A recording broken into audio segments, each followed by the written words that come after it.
Shalom, selamat pagi. Wah, senang sekali bisa berjumpa dengan Anda kembali di acara Kerenangan Firman-Mu pagi ini. Mari kita sungguh-sungguh persiapkan hati kita untuk kita bisa diajar oleh firman Allah. Dan biar firman Tuhan itu menjadi pelita buat kaki kita. Amin. Nah, untuk itu mari kita berdoa. Tuhan Yesus, terima kasih untuk pagi ini kami sekali lagi boleh diberi kesempatan untuk mendengarkan firman-Mu. Biar firman-Mu menjadi jalan yang hidup dalam kehidupan kami, supaya kami ini boleh sungguh-sungguh bertumbuh di dalam Tuhan, dan kami boleh menyenangkan Tuhan lewat keputusan hidup kami. Terima kasih ya Tuhan, sertai kami semua untuk kami boleh mengerti firman-Mu. Dalam nama Yesus kami berdoa. Amin. Amin. Nah, firman Tuhan pagi hari ini saya khususkan untuk para pria. Mungkin minggu depan saya akan menyampaikan khusus tentang wanita. Tapi ini penting juga para ibu-ibu mendengar. Paling tidak nanti kalau suaminya belum mendengar, Anda bisa sharingkan ini kepada suami Anda. Oke? Nah, kita buka di 1 Timotius pasal 2 ayat 8. Dikatakan begini, oleh karena itu aku ingin supaya di mana-mana orang laki-laki berdoa dengan menadahkan tangan yang suci, tanpa marah dan tanpa perselisihan. Kenapa ini penting ayat 8 ini dikhususkan untuk pria? Karena bagi saya pria itu adalah wakil Allah dalam keluarga. Ya, pucuk pimpinan di dalam keluarga itu diberikan kepada seorang pria. Makanya pria ini mengambil peranan penting di dalam keluarga. Pria itu pembawa atmosfer dalam keluarga. Karena itu nasihat 3 hal ini penting untuk kita itu menjadikan pria menjadi pria yang berdampak baik buat keluarga. Ya, yang pertama dikatakan oleh karena itu aku ingin supaya di mana-mana orang laki-laki berdoa. Seorang pria yang berdoa, maksud Alkitab ini bukan sekedar berdoa. Berdoa seperti kegiatan berdoa, bukan hanya itu. Tetapi yang lebih dalam lagi maksudnya adalah supaya pria itu menjadi rohani. Saya percaya pertobatan seorang pria itu sangat dikhawatirkan oleh setan.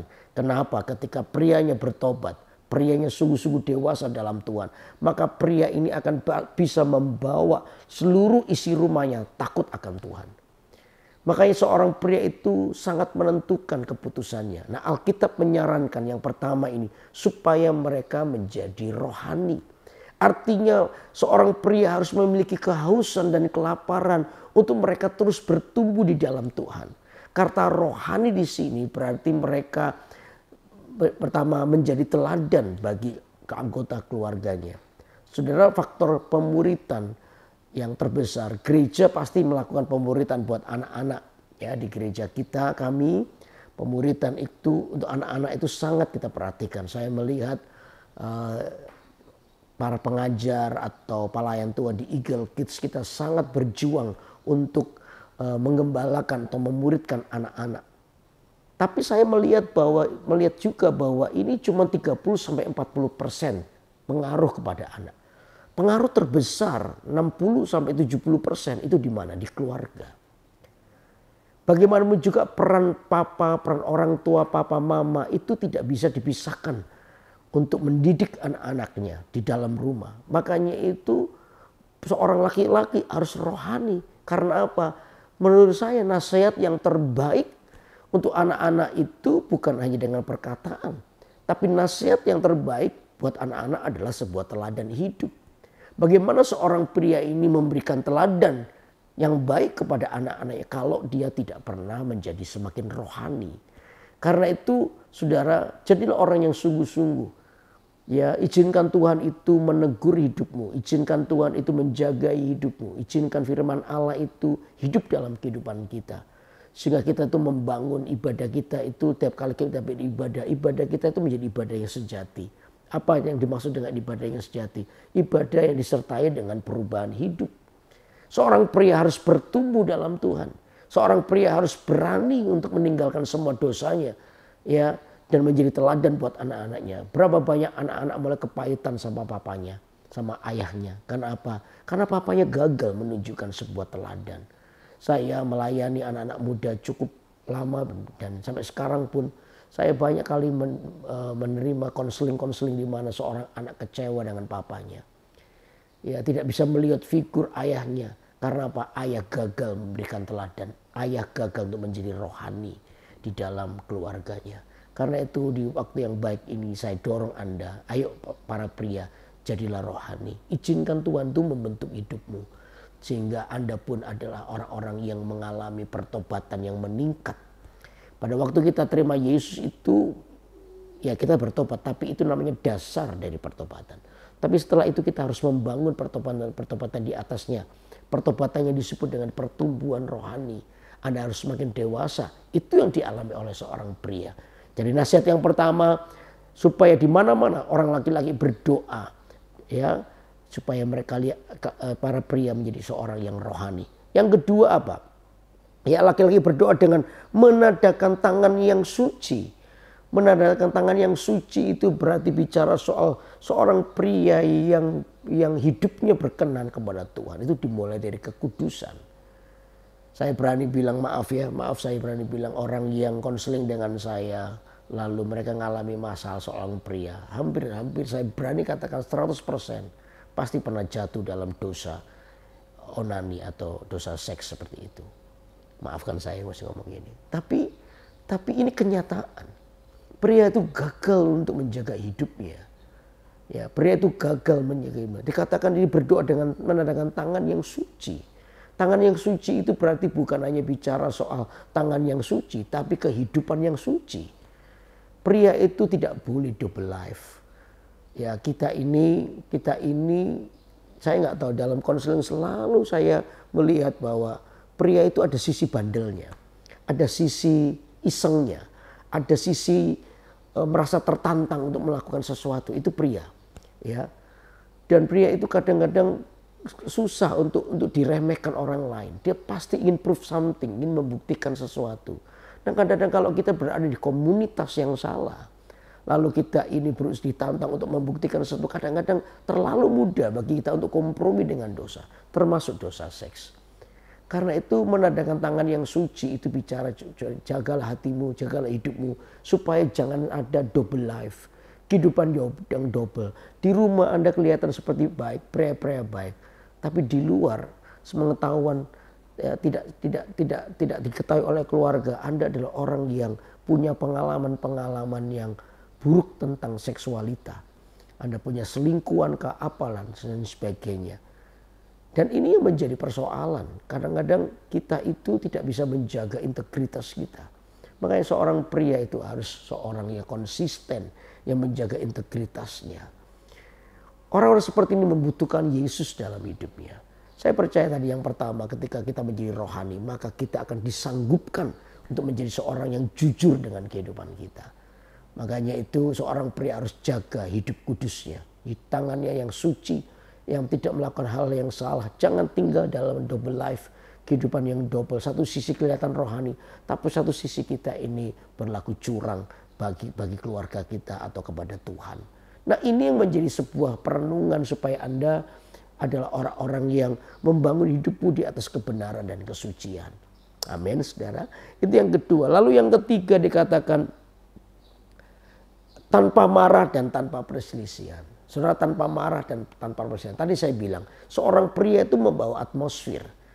Seorang pria yang kepahitan, pasti akan menimbulkan kepahitan juga. Ya, mencemarkan banyak orang dengan menimbulkan banyak kerusuhan.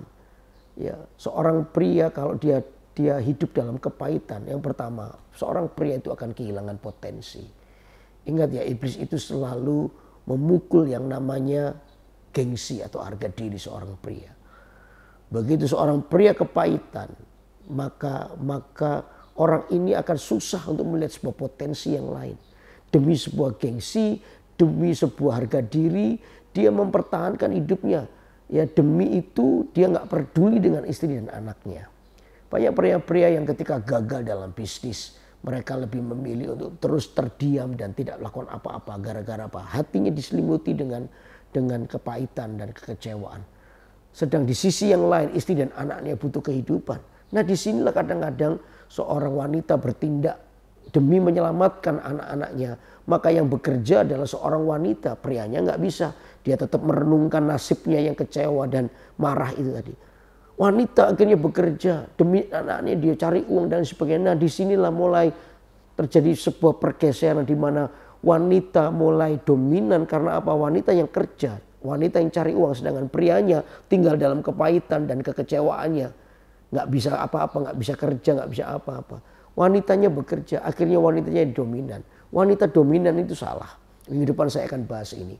Wanita dominan itu salah. Tetapi kadang-kadang kita bisa melihat dominannya wanita itu tidak 100% salahnya wanita. Kenapa? Karena prianya tidak berfungsi. Karena prianya masih terus memilih tinggal dalam kekecewaan dan kepahitan. Dan saya tadi bilang kekecewaan dan kepahitan itu membunuh potensi hidup kita. Sehingga kita nggak bisa apa-apa karena terus kita mikiri aku dikecewakan aku. Akhirnya kita nggak bisa bikin apa-apa. Sehingga waktu kita nggak bisa bikin apa-apa, istri kita, wanita yang di samping kita nggak bisa melihat gini terus keadaannya, nggak bisa. Karena apa? Anak-anaknya butuh sekolah, butuh bayar uang sekolah, butuh makan. Makanya wanita bekerja. Begitu wanita bekerja dapat uang, salah hati menjadi dominan. Sehingga struktur dalam keluarga salah. Karena salah satu penyebabnya karena pria tidak lagi berfungsi. Kepriaannya tidak lagi berfungsi di dalam rumah. Dia tidak lagi mengambil sebuah tanggung jawab. Dia tidak lagi mengambil sebuah peranan di dalam keluarga sebagai suami atau sebagai ayah dalam keluarga. Karena dia terus tinggal dalam keterpurukannya. Itu yang menyebabkan akhirnya keluarga kita tidak diberkati. Jadi hari ini kita belajar bahwa dikatakan oleh karena itu nasihat untuk seorang pria. Oleh karena itu aku ingin supaya di mana-mana orang laki-laki berdoa. Jadilah rohani para pria. Dengan menadakan tangan yang suci. Jagalah kekudusan. Tidak ada double life dalam hidup Anda. Tanpa marah dan tanpa perselisihan. Jagalah hatimu supaya tidak tinggal dalam kekecewaan dan kepahitan. Kalau saya percaya kalau Anda adalah orang-orang yang mengantisipasi hidupmu dalam 3 hal ini. Saya percaya Tuhan pasti memberkati. Mungkin Anda adalah orang yang gagal, tapi kegagalanmu tidak akan pernah bisa menjatuhkanmu. Sebab apa? Tuhan besertamu. Amin. Mari kita berdoa. Tuhan Yesus, hamba berdoa menyerahkan kehidupan kami dalam tangan-Mu. Kami serahkan seluruhnya Tuhan supaya Engkau sendiri yang bekerja di antara para pria. Sehingga laki-laki para pria ini sungguh-sungguh bangkit. Dan bersama dengan Tuhan mereka melakukan perkara yang besar. Mereka ambil tanggung jawab sebagai kepala rumah tangga, sebagai suami. Sehingga anak-anak mereka dipelihara dengan baik. Dan mereka adalah orang-orang yang menjalankan pemuritan. Anak-anak mereka takut akan Tuhan karena mereka melihat hidup ayahnya, hidup papanya. Tuhan, hamba berdoa berikan kami kemampuan untuk kami boleh memberi yang terbaik buat Engkau. Terima kasih, kami serahkan seluruh kehidupan kami dalam tangan-Mu. Dalam nama Yesus kami berdoa. Haleluya. Amin. Amin. Wah, senang sekali untuk terus memberitakan Injil buat Anda, memberikan pengajaran-pengajaran sederhana supaya kita bertumbuh dalam Tuhan. Karena itu ikuti terus acara Kurenungan Firman-Mu tiap hari Senin pagi pukul 6 pagi waktu Indonesia bagian Barat atau pukul 7 pagi waktu Indonesia bagian Tengah di YouTube KMS Kalimantan. Saudara yang belum subscribe, silakan subscribe supaya Anda terus terupdate di acara-acara rohani yang akan pastinya memberkati Anda. Untuk tetap semangat, sampai ketemu minggu depan. Bye-bye. Tuhan berkati.